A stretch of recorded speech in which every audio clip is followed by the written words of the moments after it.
नमस्कार, मैं हूं आपके साथ राखी लांबा। यूपी की राजनीति में शीतकालीन सत्र की शुरुआत के साथ ही एक ऐसा धमाका हुआ जिसकी गूंज लखनऊ से लेकर दिल्ली तक सुनाई दे रही है। मुद्दा था नशीले कोडीन कफ सिरप की तस्करी का, जिस पर विपक्ष लगातार सरकार को घेर रहा था। लेकिन आज बाजी पलट गई है। सीएम योगी ने न सिर्फ कफ सिरप सिंडिकेट का कच्चा चिट्ठा खोला, बल्कि एक बहुत बड़ा बयान दे दिया है। उन्होंने साफ कह दिया कि यूपी के हर माफिया का संबंध समाजवादी पार्टी से ही क्यों निकलता है। इतना ही नहीं, अखिलेश यादव पर तंज कसते हुए उन्होंने लंदन भागने और 2 नमूने वाला ऐसा बयान दिया जो अब सोशल मीडिया पर आग की तरह फैल रहा है। क्या है वो पूरा बयान, कोडीन कफ सिरप के असली गुनहगार कौन है और योगी ने अखिलेश के दुखती रग पर कैसे हाथ रखा, आपको इस वीडियो में पूरा मामला विस्तार से बताते हैं। पिछले कुछ समय से यूपी में अवैध नशीले कफ सिरप के कारोबार को लेकर एसटीएफ और पुलिस लगातार कार्रवाई कर रही है। समाजवादी पार्टी के मुखिया अखिलेश यादव इस मुद्दे को लेकर योगी सरकार पर हमलावर थे। उनका आरोप था कि सरकार की नाक के नीचे नशीले पदार्थों का कारोबार फल फूल रहा है। विधानसभा सत्र शुरू होने से पहले भी सपा विधायकों ने इस मुद्दे पर जमकर हंगामा किया। उन्हें लगा कि वो सरकार को घेर लेंगे, लेकिन सीएम योगी पूरी तैयारी के साथ आए थे। मीडिया से बात करते हुए उन्होंने जो आंकड़े और तथ्य रखे, उसने इस मामले को एक नया पॉलिटिकल एंगल दे दिया है। सीएम योगी ने सीधा हमला बोलते हुए कहा कि कोडीन कफ सिरप मामले में सरकार ने सख्त कार्रवाई की, एसटीएफ ने बड़े स्तर पर गिरफ्तारियां की, लेकिन असली खेल यही नहीं खुलता।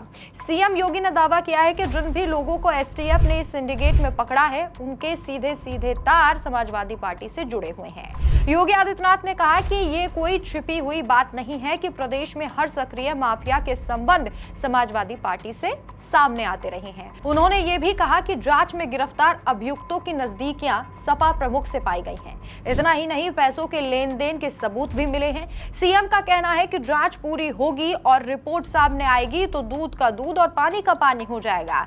यानी योगी सरकार का कहना है कि जिस मुद्दे पर सपा उन्हें घेर रही थी, असल में उस मुद्दे के गुनहगार सपा के ही लोग हैं।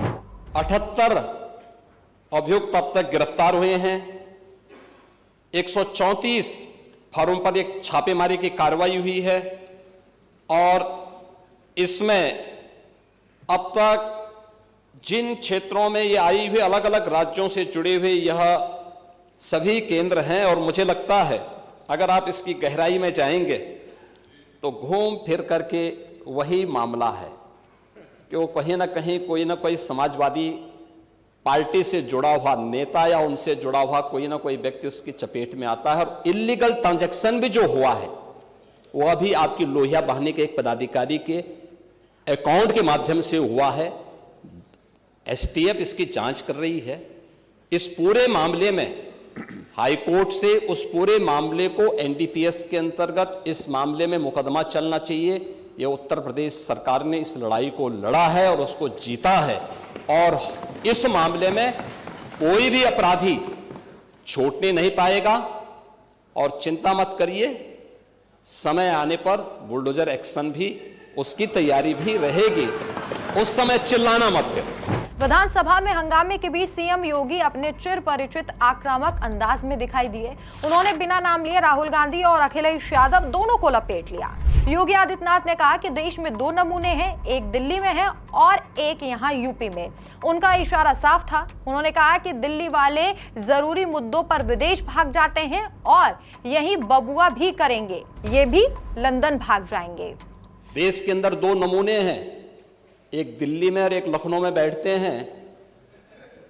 जब देश में कोई चर्चा होती है तो तुरंत वह देश छोड़ करके भाग जाते हैं और मुझे लगता है कि यही आपके बबुआ के साथ भी हो रहा होगा।